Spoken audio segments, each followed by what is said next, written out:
And it's said that the ultimate union with the one involves becoming one with all things. Our limited nature is to define ourselves by what we are and what we are not. So to become one with all things becomes kind of a bit of a mind trip. We're so accustomed to our labels, to our definitions, to our exceptions, to our exclusions that create who we are and what we're a part of and what we stand for. This creates separation. It minimizes unification. It's the anti-yoga. It is a construct of the mind. It is a construct of the ego. But it has its purpose. It has its place. That's what being part of the three-dimensional experience is all about, right? Is this experience of separation that allows us to more fully understand the fullness of unification. To fully understand unification, we first have to experience what it is not.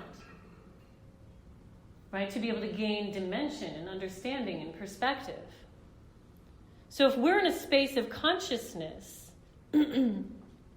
to expand to that framework of, wow, maybe I am one with everything. Even the things I resist, even the things that I deny, even the things that look nothing and act nothing like me, maybe that's part of me too.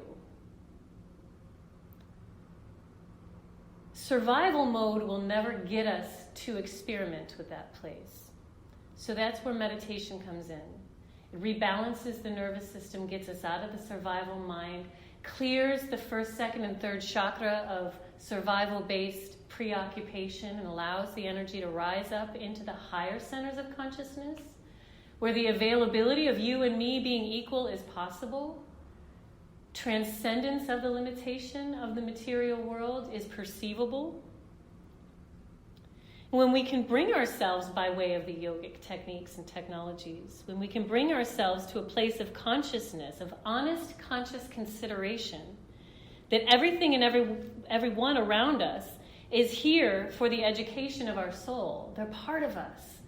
They're part of our curriculum. And in this context, the soul being the individualized consciousness that is a complete part of the whole of universal consciousness.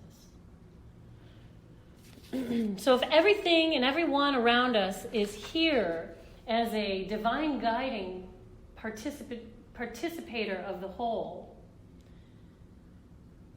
then we open ourselves up into this realization that anything we fight, anything we deny, anything we resist, anything we reject, basically our shadow, any construct of the shadow, is a rejection of the ultimate reality, is a rejection of the ultimate truth, is a rejection of the Tao. So sometimes people confuse this with thinking that they have to say yes to everything. If everything has to be one with me, do I have to say yes to everything? No, it doesn't mean that we have to say yes to everything. Because sometimes saying yes isn't in alignment with the truth. It's not about saying yes to everything. It's aligning with the truth of everything. We have to acknowledge the truth of everything, or at least experience the truth of everything. We have to release our resistance and our denial just enough so that we can decipher and discern the truth. Whether our resistance to the truth is based on fear of the truth or maybe even a misalignment with the truth. When we loosen our grip on our resistance and our denial of things, we start to play with polarities and understand where the authentic center point of truth is. It's through this neutrality of consideration that we start to understand truth as a holistic experience.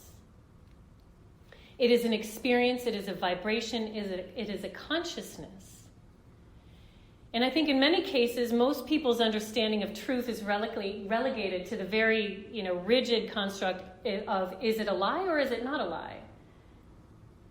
If it is not a lie, then it is the truth. Yes, that is part of what truth is, but it's a very limited understanding of truth that is constricted by the mind, by the ego. We need to allow the definition of truth to expand beyond any perceivable limitation.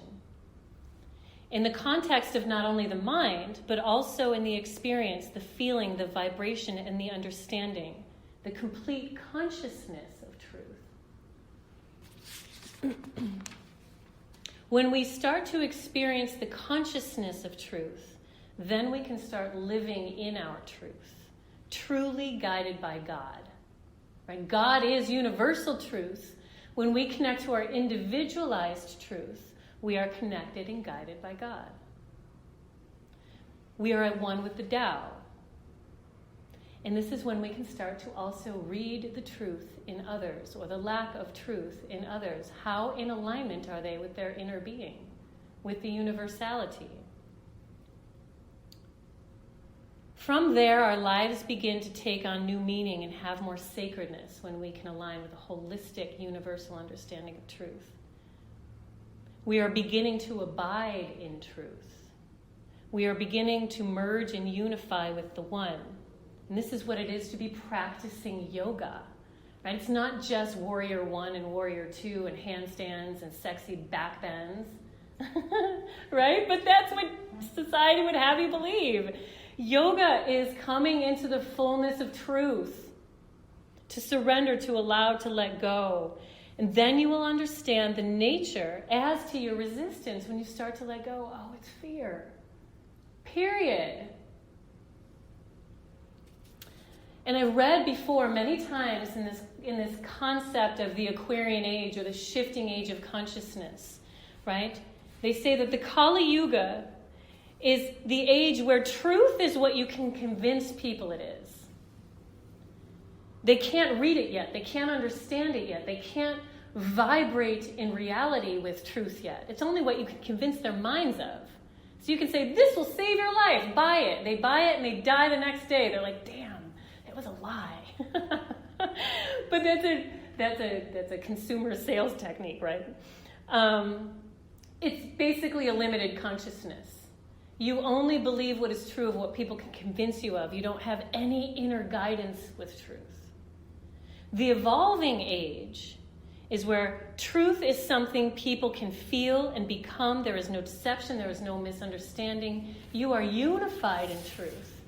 So you can even sense when the words of somebody that they're saying is not in truth, because the vibration of the word is at a misalignment with their aura or their facial expression or their body language or something where you're starting to read more discerningly because you understand truth at a deeper level. Jill, I see you're nodding here.